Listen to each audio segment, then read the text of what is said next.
नमस्ते दोस्तों। आज हम बात करेंगे अमेरिका से लौटा सेठ और सुडेल की कहानी। लगभग 15 वर्ष पहले की बात है। गुजरात के एक छोटे से गांव में दिवाली का त्योहार पूरे उत्साह के साथ मनाया जा रहा था। हर घर दीपकों की रोशनी से जगमगा रहा था। बच्चों पटाखे चला रहे थे और गांव की गलियों में मिठाइयों की खुशबू फैली हुई थी। उसी समय अमेरिका में कई वर्षों तक मेहनत करके करोड़ों रुपए कमाने वाले प्रसिद्ध व्यापारी सेठ हरिशंकर अपने परिवार से मिलने गांव लौटे थे। गांव के लोगों के लिए उनका आना किसी बड़े उत्सव से कम नहीं था। वर्षों पहले वे साधारण परिवार से अमेरिका गए थे, लेकिन अपनी मेहनत, ईमानदारी और बुद्धिमानी से उन्होंने वहां बहुत बड़ा व्यापार खड़ा कर दिया था। गांव के हर व्यक्ति को उन पर गर्व था। दिवाली के अवसर पर उन्होंने पूरे गांव में मिठाई बांटी, मंदिर में दान दिया और गरीब परिवारों की सहायता भी की। सभी लोग उनकी उदारता की प्रशंसा कर रहे थे।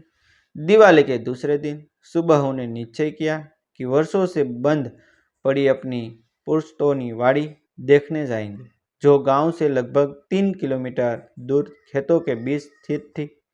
गांव के कुछ बुजुर्गों ने उन्हें समझाया कि शाम होने से पहले लौट आना, क्योंकि वाड़ी के रास्ते में एक बहुत पुराना बरगद का पेड़ है, जिसके बारे में वर्षों से अजीब घटनाओं की कहानियां सुनाई जाती रही।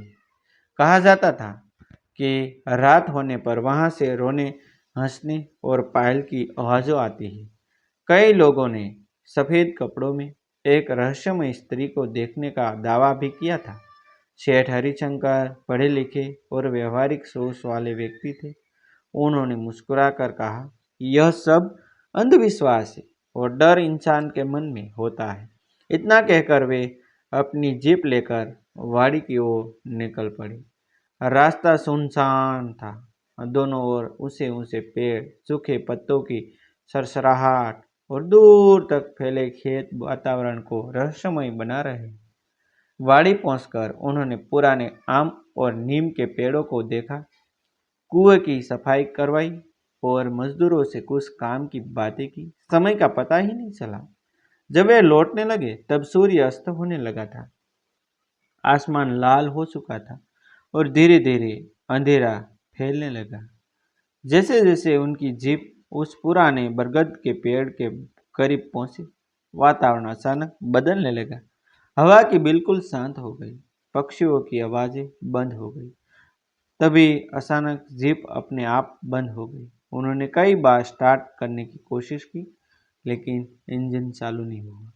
उसी समय उन्हें दूर से किसी स्त्री के रोने की धीमी आवाज सुनाई दी। पहले उन्हें सोचा कि शायद कोई राह भटक गया होगा, लेकिन कुछ ही क्षणों बाद वही आवाज उनके बिल्कुल पास से आने लगी। उन्होंने टॉर्च उठाई और चारों ओर देखा। तभी बरगद के पीछे सफेद खाड़ी साड़ी पहने, खुले लंबे बालों वाली एक स्त्री दिखाई दी। उसका चेहरा झुका हुआ था और पैरों में पायल बांधी थी, जिसकी आवाज पूरे जंगल में गूंज रही थी। सेठ का दिल तेजी से धड़कने लगा, लेकिन उन्होंने हिम्मत नहीं छोड़ी। उन्होंने आवाज लगाई, कौन हो तुम? कोई उत्तर नहीं मिला। कुछ सेकंड बाद वह स्त्री धीरे धीरे उनकी ओर बढ़ने लगी।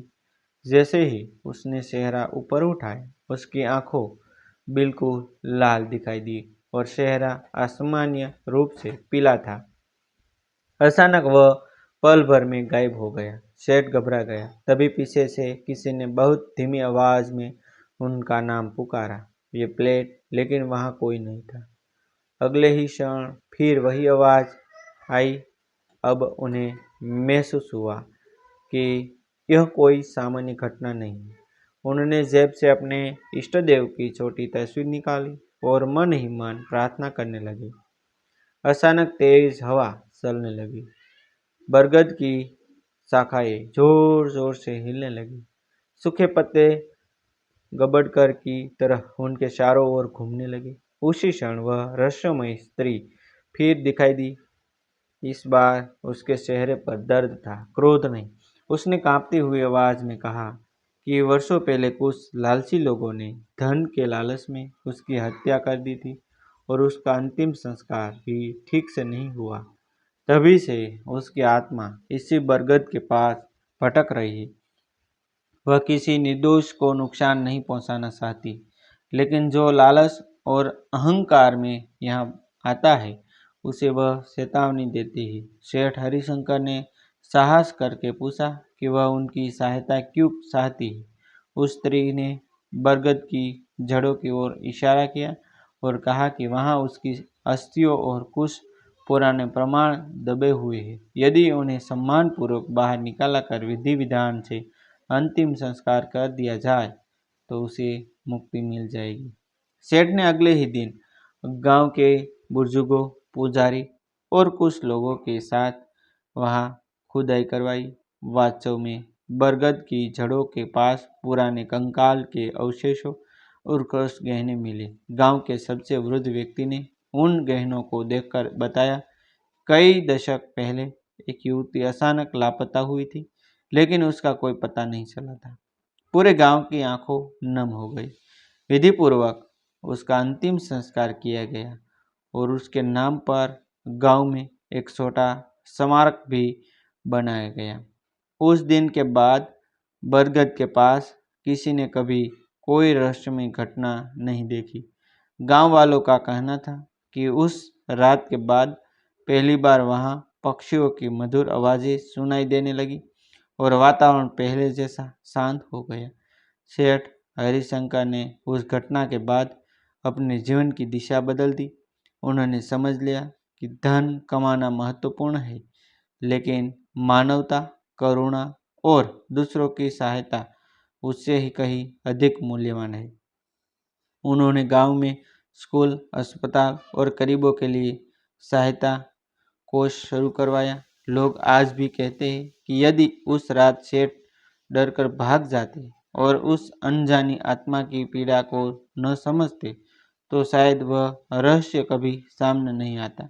बरगद आज भी वही खड़ा है, लेकिन अब वह डर का नहीं बल्कि एक अधूरी आत्मा को मिली शांति और इंसानियत की जीत का प्रतीक माना जाता है। इसलिए बुजुर्ग हमेशा कहते हैं कि जीवन में अंधविश्वास से नहीं बल्कि साहस, संवेदना और सच्चाई से काम लेना चाहिए, क्योंकि कई बार सबसे रहस्यमय घटनाओं के पीछे भी किसी अधूरे दर्द की कहानी छिपी होती है। डिस्क्लेमर: यह कहानी पूर्णतः काल्पनिक है। इसका किसी भी जीवित या मूर्त व्यक्ति, स्थान, घटना, धर्म या समुदाय से कोई संबंध नहीं है। इसमें दिखाई गई भूत, प्रेत, चुड़ैल या अलौकिक घटनाओं केवल मनोरंजन के उद्देश्य से प्रस्तुत की गई है। कृपया इसे वास्तविकता न माने और अंधविश्वास को बढ़ावा न दें। थैंक यू दोस्तों, फिर मिलते हैं एक नई वीडियो के साथ। Thank you.